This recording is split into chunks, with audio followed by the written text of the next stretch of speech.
अल्लाह ही अल्लाह किया करो, दुख न किसी को दिया करो, जो दुनिया का मालिक है नाम उसी का लिया करो। अस्सलामु अलैकुम वरहमतुल्लाहि वबरकातुहू। नाज़रीन, इस्तक़बाल है, स्वागत है आपका viral news live studio Jalgaon Maharashtra India में।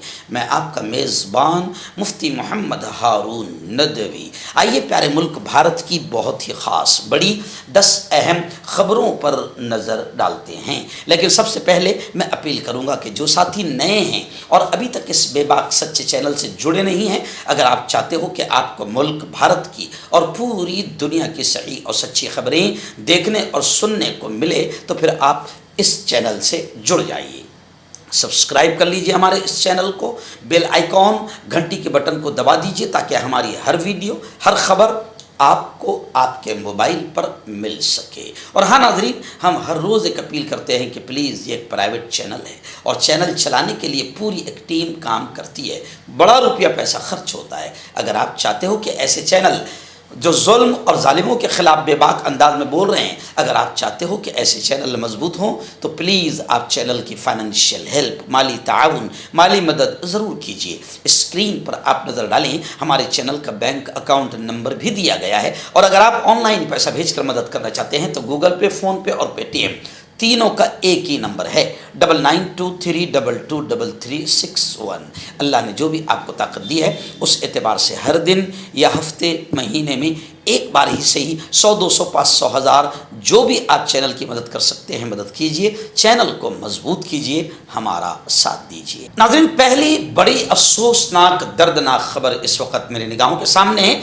जी हाँ, खबर है कि आज सुबह ही तकरीबन 8:45 यानी 8:45 बजे अजीत दादा पवार, जो महाराष्ट्र की सियासत के एक बड़े खिलाड़ी थे, अजीत दादा पवार, और महाराष्ट्र के उप मुख्यमंत्री भी थे, सुबह 8:45 बजे उनका प्लेन क्रैश हो गया। बताया जा रहा है कि लैंडिंग के वक्त बारामती में, यानी उनके अपने ही गांव में, उनका प्लेन क्रैश हो गया। और खबरें आ रही है कि उनके साथ 4 और लोग सवार थे जिनका निधन हुआ है, यानी अजीत दादा पवार का भी इंतकाल हो गया, उन्होंने दुनिया को अलविदा कह दिया। खबरें हैं कि अभी इस वक्त 2 जिला परिषद और पंचायत समिति के जो इलेक्शन लगे हैं, उसके प्रचार और प्रसार के लिए वो रवाना हो रहे थे और अलग अलग आज 4 जगहों पर उनकी प्रचार सभाएं होनी थी कि प्लेन क्रैश हो गया, हादसे का शिकार हो गया।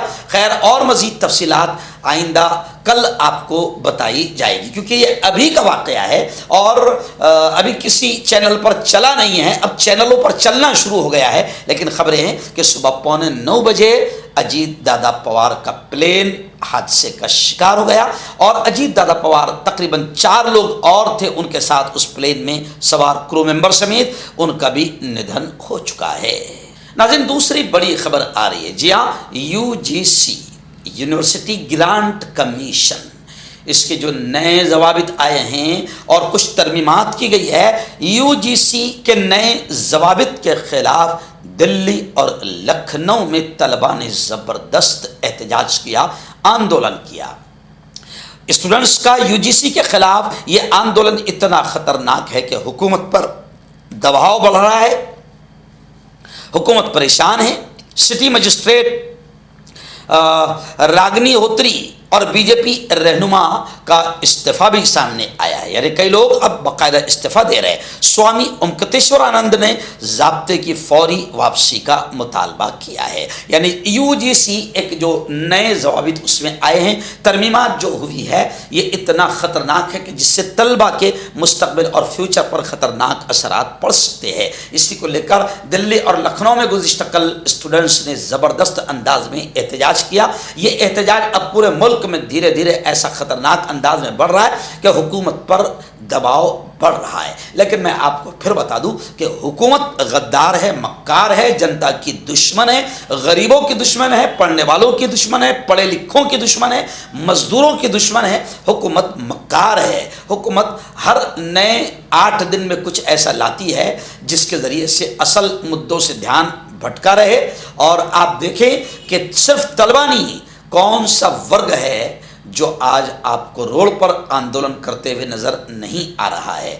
बीजेपी सरकार ने हर एक को इतना सताया, हालांकि मुसलमानों को सताने के नाम पर अंधभक्त बड़े खुश थे, लेकिन अब अंधभक्तों का भी नंबर लग चुका है, हिंदुओं का भी नंबर लग चुका है और नरेंद्र मोदी किसी को नहीं छोड़ रहा है। आइरा दिन बड़ी खबर आ रही है। जी हाँ, हफ्ते में 5 दिन काम के मुतालबे पर मुल्क गिर बैंक हड़ताल हो रही है। बताया जा रहा है कि रोज़मर्रा की बैंकिंग खिदमात इससे बुरी तरह मुताअस्सिर हुई है। खबरें हैं कि हफ्ते में 5 दिन काम के मुतालबे को लेकर गुज़िश्ता कल मुल्क भर में अवामी शोबों के बैंकों के मुलाजमीन हड़ताल पर रहे, जिसकी वजह से रोज़मर्रा बैंकिंग खिदमात मुताअस्सिर हुई। United forum of bank unities की अपील पर होने वाली इस मुल्क गिर हड़ताल में मुख्तलिफ रियासतों के बैंक मुलाजमीन ने शिरकत की। आइरादन एक बड़ी खबर इस वक्त आ रही है कि यौम जमहूरिया जश्न जमहूरिया के जश्न के मौके पर मध्य प्रदेश से खबर आ रही है कि एक IPS अफसर ने मदरसे के तलबा से, मदरसे के बच्चों से भगवत गीता पढ़ने की अपील की। यौम जमहूरिया पर वीडियो खिताब वायरल हुआ है। कुरान के साथ मुताले और रवादारी पर भी जोर दिया गया है। मध्य प्रदेश के एक सीनियर IPS अफसर ने यौम जमहूरिया के मौके पर एक मदरसे में तलबा से खिताब करते हुए उनसे अपील की कि वो कुरान मजीद के साथ साथ भगवत गीता भी पढ़ें ताकि अपनी राह को मुनव्वर कर सकें। इजाफी डायरेक्टर जनरल ऑफ पुलिस ने एक गांव में मदरसे के तलबा से वीडियो कॉन्फ्रेंसिंग के जरिए खिताब किया। राजा बाबू सिंह इनका नाम बताया जा रहा है। उन्होंने PTI को बताया, मदरसे के मौलाना साहब मेरे पुराने दोस्त हैं, उन्होंने मुझसे यौम जमहूरिया के मौके पर तलबा से खिताब की दरख्वास्त की थी। मैंने तलबा को उनकी तालीम पर मुबारकबाद दी, लेकिन साथ साथ तलबा को और असातिज़ा को कहा कि वो माहौलियाती तहफ़्फ़ुज़, साइंसी मिजाज और रवादारी के हवाले से भी हसासियत पैदा करें और कुरान मजीद के साथ भगवत गीता भी ज़रूर पढ़ें। नगर अयोध्या से बड़ी खबर आ रही है। जी हाँ, अयोध्या के GST कमिश्नर ने इस्तीफ़ा दे दिया। जी हाँ, खबर है कि साधु के मोदी और योगी के खिलाफ बयानात पर ये एहतजाज की तौर पर उन्होंने ये इस्तीफ़ा दिया है। रियासती इंतज़ामी सर्विस के अफसर अग्निहोत्री के इस्तीफ़ा के एक दिन बाद स्वामी ओंकारेश्वरानंद की मुबैना तौहीन और नए UGC ज़ाब्तों के खिलाफ बतौर एहतजाज GST कमिश्नर ने इस्तीफ़ा दे दिया। अयोध्या के GST कमिश्नर प्रशांत कुमार सिंह ने गुज़िश्ता कल इस्तीफ़ा दे दिया। उन्होंने वज़ीर आज़म नरेंद्र मोदी और वज़ीर आला योगी आदित्यनाथ के खिलाफ साधु के इल्ज़ामात पर शदीद दुख का इजहार किया। दिन बड़ी खबर आ रही है। जी हाँ, बजट इजलास होने जा रहा है, लेकिन बजट इजलास से पहले कुल जमाती यानी जितनी पार्टियां हैं उनकी एक मीटिंग बुलाई गई। अपोजिशन पार्टियों ने यानी कांग्रेस और तमाम अपोजिशन पार्टियों ने मनरेगा जिसको ख़त्म करने की नापाक कोशिश कर रही है मोदी सरकार, जिससे मजदूरों का भला होता था, गरीबों के हलक में लुकमा जाता था, गरीबों के लिए मनरेगा योजना एक सहारा थी, लेकिन उस मनरेगा योजना का नाम बदलना और उसको ख़त्म करने की नापाक कोशिश करना, इसको लेकर अपोजिशन ने कहा कि मनरेगा SIR यानी SIR के ज़रिए से जो मोदी सरकार शैतानी हरकत कर रही है और अल्पसंख्यक को काटने की कोशिश कर रही है वोटिंग लिस्ट से, तो SIR और UGC यूनिवर्सिटी ग्रांट कमीशन, ये 3 अहम मुद्दों पर बहस का मुतालबा और डिमांड अपोजिशन पार्टियों ने किया है। यानी उन्होंने कहा है कि अगर बजट इजलास होगा तो बजट इजलास में इन 3 अहम मुद्दों पर बहस करवाई जाए और बहस की जाए। लेकिन आप जानते हैं कि ऐसे मुद्दों पर सरकार बहस होने नहीं देती, तानाशाही और हठधर्मी से बिल पास करती है। इरादन बड़ी खबर आ रही है। जहाँ एक नाथ शिंदे यानी महाराष्ट्र के उप मुख्यमंत्री, अब उनके साथ जो दूसरे उप मुख्यमंत्री थे वो तो अभी सुबह सुबह दुनिया से चल बसे हैं, यानी अजीत दादा पवार दुनिया से चल बसे हैं। लेकिन खबर आ रही है कि शिंदे सेना ने एक बार बीजेपी को फिर गच्चा दिया, जिसको बोलेंगे हम, या यूँ समझिए कि धोखा दिया, गद्दारी की। पहले भी गद्दारी करके ही इन्होंने पार्टी बनाई थी।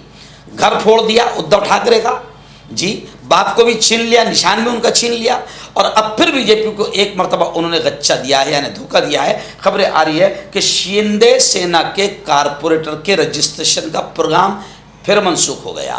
बीएमसी मेयर के इंतखाब में ताख़ीर करने के लिए एकनाथ शिंदे का ये दाव बताया जा रहा है, यानी बीएमसी मेयर के इंतखाब में ताख़ीर हो, इसके लिए एकनाथ शिंदे ने यह दाव किया कि अपने कारपोरेटर को रजिस्ट्रेशन करने नहीं दिया। इसी को लेकर अब सियासी हलचल मची है और शिंदे के खिलाफ अजीब अजीब बातें भी हो रही है। जैसे बिहार का नीतीश कुमार है, वैसे महाराष्ट्र का एकनाथ शिंदे है। नाज़रीन, इस वक्त मुंबई के विक्रोली से बड़ी दर्दनाक खबर आ रही है कि 26 जनवरी को जब यौम जमहूरिया का जश्न मनाया जा रहा है था, उस वक्त एक लाउड स्पीकर, बड़े बड़े लाउड स्पीकर लगाए जाते हैं, डीजे वगैरह, वो लाउड स्पीकर एक 3 साल की बच्ची पर गिर पड़ा, जिससे बच्ची की मौत हो गई। पुलिस ने हादसाती मौत का मामला दर्ज कर लिया है। मुंबई के विक्रोली इलाके से ये अफसोसनाक खबर सामने आई है कि यौम जमहूरिया की तकरीबात के लिए नसब लाउड स्पीकर गिरने से एक 3 साल की बच्ची की जान चली गई। ये वाक़या CCTV फुटेज इस वाक़े का पूरा मंजर आम पर आ गया है। नाज़रीन, एक बड़ी अजीब खबर आ रही है। जी हाँ, अदाकारा शिल्पा शेट्टी, उनकी एक रेस्टोरेंट है, उनकी एक होटल है, उन्होंने यौम जमहूरिया यानी 26 जनवरी के मौके पर उनकी रेस्टोरेंट के बाहर एक लंबी लाइन और लंबी कतार नज़र आई, क्योंकि वहाँ पर उन्होंने ये बोर्ड लगा दिया था कि आज के दिन नाश्ता फ्री, मुफ्त नाश्ता। अब लंबी कतार नज़र आई, लेकिन कमाल की बात यह कि उस कतार में जो फ्री का नाश्ता मिल रहा था, उस कतार में गरीबों से ज़्यादा करोड़ों रुपए के फ्लैट में रहने वाले लोग शामिल थे। लाइन में बड़े बड़े करोड़पति मुफ्त नाश्ते की कतार में खड़े नजर आए। नाज़रीन, आखिरी बड़ी खबर, जी हाँ, यौम जमहूरिया, जश्न जमहूरिया यानी 26 जनवरी 2026 को हिंदुस्तान के तमाम मदारिस में जश्न जमहूरिया बड़े जोश व खरोश से मनाया गया। तिरंगे को सलामी पेश की गई और यौम जमहूरिया के मौके पर मदारिस में तहफ़्फ़ुज़ आईन यानी संविधान की सुरक्षा, आईन की हिफाजत, इसका अहद किया गया। बताया जा रहा है कि दारुल देवबंद समेत मुल्क भर के मदारिस में परचम कुशाई हुई, तिरंगा लहराया गया, तिरंगे को सलामी पेश की गई और मुजाहिदीन आज़ादी को खिराजी अक़ीदत पेश किया गया। यानी जिन मुजाहिदीन ने इस मुल्क की आज़ादी के लिए अपनी जानें कुर्बान की, उन स्वतंत्र सेनानियों को श्रद्धांजलि पेश की गई, उन्हें याद किया गया, उनके बलिदान, उनके योगदान, उनकी कुर्बानियों का जिक्र किया गया, उन्हें खिराज अक़ीदत पेश किया गया। साथ ही तमाम मदारिस में इस बात का भी अहद लिया गया 26 जनवरी को कि हमारा अपना आईन, हमारा अपना संविधान, हमारा अपना दस्तूर हिंद बहुत प्यारा है, जो हर जात, हर मज़हब और हर धर्म के मानने वालों को समानता देता है। और आज कुछ मुल्क में ऐसी शैतानी ताकतें हैं, शैतानी लोग हैं जो मुल्क के हमारे इस प्यारे प्यारे संविधान को बदलना चाहते हैं, हटाना चाहते हैं, ख़त्म करना चाहते हैं, मनुस्मृति को लाना चाहते हैं। तो ऐसे आतंकवादी, हम इन्हें आतंकवादी ही कहेंगे जो हमारे प्यारे संविधान को ख़त्म करना चाहते हैं। तो उन आतंकवादियों के खिलाफ बाकायदा आवाज़ उठाई गई और ये शपथ ली गई कि हम अपने दस्तूर की, हम अपने संविधान की सुरक्षा करेंगे। नाज़रीन, गुज़िश्ता कल गुजरात के नवसारी ज़िला, गुज़िश्ता कल गुजरात के नवसारी ज़िले में एक तहसील है चिखली। चिखली तहसील में एक गांव है बामनवेल। बामनवेल में गुज़िश्ता कल यानी 27 जनवरी की रात 9 बजे से लेकर 11:30 तक यानी 2.5 घंटा एक बहुत ही शानदार प्रोग्राम राष्ट्रीय एकता, एकात्मता, अमन, शांति, देश के संविधान की हिफाजत, देश में अमन शांति का माहौल कैसे बने और हिंदू मुस्लिम एकता का माहौल कैसे बने, इसको लेकर एक शानदार प्रोग्राम बामन वेल के जवानों ने और बामन वेल के वडील और बड़े लोगों ने एक शानदार प्रोग्राम सजाया था और उसमें मुकर्रिर खुसूसी के तौर पर मुझे ही बुलाया गया था। मैंने देखा कि बामन वेल के जवानों में, बुजुर्गों में एक जोश था, उत्साह था। तकरीबन 1.5 किलोमीटर पहले जो हाईवे से लगकर जो रास्ता टर्न होता है बामन वेल के लिए, वहाँ पर गांव के जवान बड़ी तादाद में रास्ते पर आ गए और वहाँ से उन्होंने 2 व्हीलर के ज़रिए से अपने हाथों में तिरंगा लेकर बाकायदा एक मेरा स्वागत किया, एक रैली की शक्ल में स्वागत किया और गांव में मगरिब के अजान तक मुझे गांव में दाखिला हुआ और फिर वहाँ पर मस्जिद के गेट पर इमाम मोहतरम और वहाँ के वडील और बड़ों ने गुलदस्ता देकर मेरा स्वागत किया। गुज़िश्ता जवानों का जोश देखने के लायक था।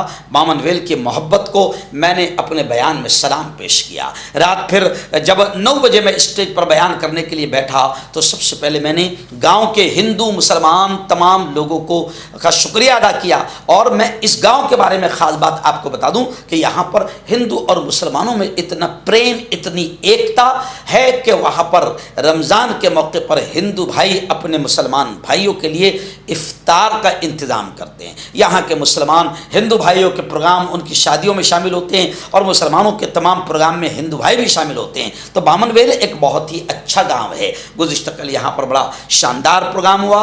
1.5 घंटा मैंने तकरीर की, जिसमें पौना घंटा मैंने राष्ट्रीय एकता एकात्मता पर बयान किया और 15 मिनट जो है मैंने आने वाला रमज़ान का हम कैसे स्वागत करें, इस्तकबाल करें और क्या तैयारी करें और रमज़ान को कैसे गुजारें, इस पर बातचीत की और थोड़ा सा इस्लाह मुआशरा पर। इस तरह 1.5 घंटे का मेरा तफसीली बयान बामन वेल में हुआ। इस मौके पर वहाँ पर मौलाना वसीम धर्मपुरी जो मस्जिद के इमाम साहब है वो स्टेज पर मौजूद थे। ऐसे ही वहाँ के बुज़ुर्ग वडील हाफिज़ फ़कीर सिद्दात जो यूके लंदन में रहते हैं वो भी मौजूद थे। कारी उसामा साहब ने बड़ी प्यारी किरात की। मौलाना हुज़ैफ़ा हनीफ साहब भी वहाँ मौजूद थे। मौलाना सैफ़ अली साहब वहाँ मौजूद थे। कारी हाफिज़ कारी हुज़ैफ़ा साहब जिन्होंने अस्सलाम अस्सलाम का नजराना पेश किया। तमाम उलमा भी स्टेज पर मौजूद थे। सैयद गौहर अली साहब जो मेरे खादिम ख़ास है पुराने, वो स्टेज पर मौजूद थे। और ऐसे ही गाँव के तमाम लोग, जैसे हमारे आसिम भाई जिनकी बेटी का शायद जिनके घर में अभी निकाह हुआ और मैं जा नहीं पाया था, तो मैंने उनको दुआएं भी दी। और इस प्रोग्राम को सजाने में बामन वेल के जो नौजवान हैं, जैसे ख़ास तौर से हमारे सलीम भाई, अकील भाई, मुर्तज़ा भाई, ऐसे ही सरफराज भाई, इमरान भाई, ज़करिया भाई, मोहम्मद कैफ और तलहा साहब, सुहेल साहब, ये तमाम जवान, और भी हो सकता है कुछ नाम मेरी ज़बान पर ना आ पा रहे हो या मैं नहीं जानता हूँ, लेकिन बामन वेल के जवानों को और बामन वेल के लोगों को मैं सलाम पेश करता हूँ कि गुज़िश्ता कल उन्होंने बड़ी मोहब्बत मुझसे की और गुज़िश्ता कल का ये प्रोग्राम बहुत शानदार रहा, बड़ा कामयाब रहा। आसपास के गांव जैसे हरन गांव हैं और मानिकपुर है और आसपास के गांव से भी बड़ी तादाद में लोग वहां पर इस बयान को सुनने आए थे। वलसाड़ से हमारे नईम भाई संजान वाला और उनकी पूरी फैमिली, ऐसे ही इरफान कादरी उनकी पूरी फैमिली, ऐसे हमारे रियाज भाई जिन्हें हम राजू भाई कहते हैं प्यार से, हमारे दादा के लड़के, वो भी आए थे। और अब्दुल भाई, वहाँ से हमारे मौज़िन साहब, बांगी साहब जो है वो भी थे, महबूब फूल वाला, और भी बड़ी तादाद, जावेद भाई, ये तमाम के तमाम लोग आए थे। गुज़िश्ता कल का प्रोग्राम बामन वेल का बहुत ही कामयाब रहा। मर्दाना ताकत हासिल करे 72 घंटों के अंदर, वो भी जड़ी बूटियों द्वारा। हकीम याकूब खान से कांटेक्ट करें जो कि 75 सालों से हिकमत कर रहे हैं। इसके अलावा जोड़ों में दर्द, गुर्दों में पथरी, शुगर, खुजली, लीकोरिया का गारंटी से इलाज किया जाता है। अभी कांटेक्ट